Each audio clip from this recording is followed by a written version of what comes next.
Hörmetli qarindoshlar, Sharq Turkiston Sürgündü Hökuməti televiziyasının xəbərlər proqramısını görüşənlərni qızğın qarşı alırıq. Amerika əsgərləri Şimali Amerika asmanında leylep yürgen Xitayning şübhəlik bir razvedka hava şarını bayqıgan. Filippin Amerikanın 4 hərbi bazasına erişişigə ruxsat qılgan. Amerika Kengash Palata a'zolari Blinkendan Xitoyga savdo va kishilik huquqda besim ishlatishni talab qilgan. Tunda tafsiliy mazmunlarni diqqatingizga sunamiz. NBC xəbərlərinin 3 fevral günüdəki xəbəriga qaraganda 2 nəfər Amerika əməldarı və 1 nəfər yuqori dərəcəlik sabiq müdafiə əməldarının aytishicha, o'tgan bir necha kun ichida Amerika əskərləri Şimali Amerika osmonida laylab yurgan Xitoyning shubhalik bir razvedka havo sharini bayqagan bo'lib, askarlar va mudofaa rahbarlari etib tushirishni muzokara qilishgan. 5 burjaylik binoning bayonotchisi Berg, Amerika hukumatining hozir Amerika qit'asining ustidagi egizlikda razvedka havo sharini bayqaganligini va iz qo'g'layotganligini aytgan. General Pat Reedning NBC xabarlariga aytishicha, shahar bayqalgandan keyin Amerika hukumati sezgir uchurlarning egallanishining oldini olish uchun darhol harakatga o'tib, yaqindan iz qo'g'lab nazorat qilishni davomlashtirgan. Egizlikdagi balon chorshanba kuni Billings va Montananing ustida bayqalgan. Alaska'nın Layton aralından ötüp Kanada arkalık Montana'ga ulaşkan.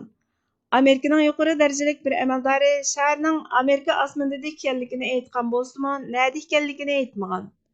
Çarşamba günü Dövlət Müdafiə Ministeri Lloyd Austin, Birləşmə Armiya Baş Ştab Başlığı General Mark Milley və General Gillen Van Herk, şundaqla başqa can kumandanları qatarlıq yuqori dərəcəlik hərbi müdafiə rəhbərləri bilan yığın çaqırıb, kishilarning bexatarligi uchun uni harakatdan chiqarmaslikni qaror qilgan. 5 burjaylik bino rahbarlari chorshanba kuni prezident Jo Baydenga qanday qilish to'g'risida iltimos sungan. Yuqori darajalik bir ma'muriy amaldor shaharning etib tushirilmasligi to'g'risida Baydendan tavsiya olganligini aytgan. Juma kuni Xitoy diplomatiya ministerligi Beijingning vaziyatni baholayotganligini, faktlar oydinlashtirilayotganda farazlarning o'rinsiz ekanligini, har qandaq bir davlatning zemini va havo tavalligiga daxli ta'ruz qilmaydiganligini aytib turgan. 5 burjaylik binoning bayonotchisi Raider Amerika bu shaharning razvedka uchun qo'llanilganligiga ishonganligini, bu taxminan 60 ming inglizchasi egizlikda davomli sharqqa qarab harakat qilayotganligini va manevr qilish iqtidoriga ega ekanligini aytgan. Bu Amerikaning sezgir davlat bexatarlik o'rinlariga qarata istixborot uchuri to'plashdagi tajovuzchilik harakati deb qaralgan. Wall Street jurnali gazetining xabar qilishicha, Amerika amaldorlari Xitoy josuslik havo sharining Amerikaning tashqi ishlar ministri Blinken Xitoyni ziyorat qilishni planlagan nozik bir paytda bayqalishi, ikki davlatning yer shari va rayon xarakterlik masalalardagi kuchlik ixtiloflarini yumishtish urinishlariga savol paydo qilganligini aytgan. Blinkenning ziyaratining kechiktirilishiga Xitoyning josuslik havo sharining Amerika havo bo'shlig'ida paydo bo'lishi sabab bo'lgan ekan. Filippin Amerikaning 4 hərbi bazasına erişişigə ruxsat qılğan. İqtisad vaxtı xəbər toruning 2 fevral günüdəki xəbərdə aytilishicha, Filippin Amerikaning Asiyadagi eng qadimgi ittifoqdoshlarının biri bo'lish sifati bilan Xitoyning tajovuzchiligiga qarshi turish uchun Amerikaning o'zining 4 dan ortiq hərbi bazasına erişishigə ruxsat qılğan. Filippin Dövlət Müdafiə Ministeri Carlito Galvez və Amerika Dövlət Müdafiə Ministeri Lloyd Austin bazını aniqlashni rad qilgan. Bu Mandilaning Beijing bilan bo'lgan munosabatni muqimlashtirish orzusining yanada planga to'sqinlik qilganligining belgisi. Austin Filippin prezidenti Ferdinand Marcosga ikki davlatning mudofaa hamkorligini kuchaytiradigan rayonlarga Amerika askarlarining kirishini tasdiqlaganligiga rahmat aytib, bu мәңгүлік bazı bo'lmasimi cho'ng bir masala, haqiqatanmi cho'ng bir kelishim. Bu bizning faoliyatimizni orttiradigan, birlikda harakat qilishimizga turtki bo'ladigan bir fursat degan. Filippin Kengash Palatasi 1991-yili ikki taraflik harbiy baza kelishimining uzartirilishini cheklagandan buyon Amerikaning bu davlatda harbiy bazasi yo'q ekan. 2014-yildagi mudofaa hamkorlik kelishimi Amerika armiyasining Filippindagi harbiy bazasiga uskunalarni oldin o'rinlashtirishi va kuch almashtirishiga yo'l qo'ygan. Amerikaning bir yuqori darajalik amaldori bu harakatning Bayden hokimiyati uchun dastlabki rol o'ynaydiganligini, bu tirishchanlikning Oqsaroyning yuqori qatlamidagilarning diqqatini qo'zg'aganligini va buning butkul rayondagi strategik tirishchanlikning bir qismi ekanligini aytgan. Markos алдыңғы айda vəzifəyə o'tirgandan beri Xitoyning Filippinning Janubiy dengizdagi talash tortishdagi orollarni kontrol qilishiga xarid qilishi va agar Xitoy Tayvanga hujum qilsa, Filippinning urush maydonining bir qismi bo'lib qolishi xavfidan ansirab, Washington bilan bo'lgan mudofaa munosabatini asliga keltirgan. Austin Amerika bilan Filippinning qurolli hujumga qarshi iqtidorini kuchaytganligini, Xitoyning Janubiy dengizda qonunsiz ilgirilishini davomlashtirganligidan buning intayin muhim ekanligini aytgan. Galvez va Austin ikki davlat yana mudofaa operatori o'rtasidagi bexatar uchur almashtirish, birlashma mashqni kuchaytirishga tirishyotidi. Bu plan Amerika va uning bu rayonlardagi bir qancha ittifoqdoshlarining Xitoyning kun sayin kuchayayotgan harbiy kuchiga taqobil turish uchun o'rtaq planlash va mashqni kuchaytirayotgan mezgilda tuzildi, dedi. Washingtondagi SNAS aqllar ambirining Hindi tinch okean mutaxassisi Liza Curtis Filippinning Osiyo cho'nquruqligidagi tunji orol zanjiridagi o'rnining Amerikaning Hindi tinch okeandagi butkul ittifoqdoshlik sistemasida intayin muhim ekanligini, Tayvan bilan to'qinish yuz berganda Washington Manilani Amerika askarlarining hozirlik maydoni va ashyo yordam bilan ta'minlaydigan o'rin qildiganligini aytgan. 5 burjaklik bino yangi rayonlarning strategik rayonlarda bo'ladiganligini aytgan. Amerika Kengash palata a'zolari Blinkendan Xitoyga savdo va kishilik huquqda besim ishlatishni talab qilgan. Haltorning 1 fevral kunidagi xabariga qaraganda, Amerika Davlat Majlisining Cumhuriyetchilar partiyasidan bo'lgan 10 nafardan ortiq Kengash palata a'zosi Tashqi ishlar ministri Blinken bilan Moliya ministri Janet Yellenga xat yozib, ularning Beijing ziyoratida Xitoyga kishilik huquq, savdo va Xitoyning Hindi tinch okeandagi tajovuzchilik xohishi qatorliq masalalarda besim ishlatishini talab qilgan. 14 nafar Kengash palata a'zosi xatida ularning Xitoy Kompartiyasining kishilik huquq, savdo, izchil kuchayotgan rayon va dunyodagi tajovuzchilik xohishini javobgarlikka tortish kerakligini aytgan. Bu xat Blinken 3 fevral o'zining Xitoy ziyoratini kechiktirganligini e'lon qilishdan 3 kun burun yozilgan bo'lib, uningda Marco Rubio, Jack Grassley, Eric Schmidt, Lindsey Graham, Rex Scott qatorliq 14 nafar kishi imzo qo'ygan.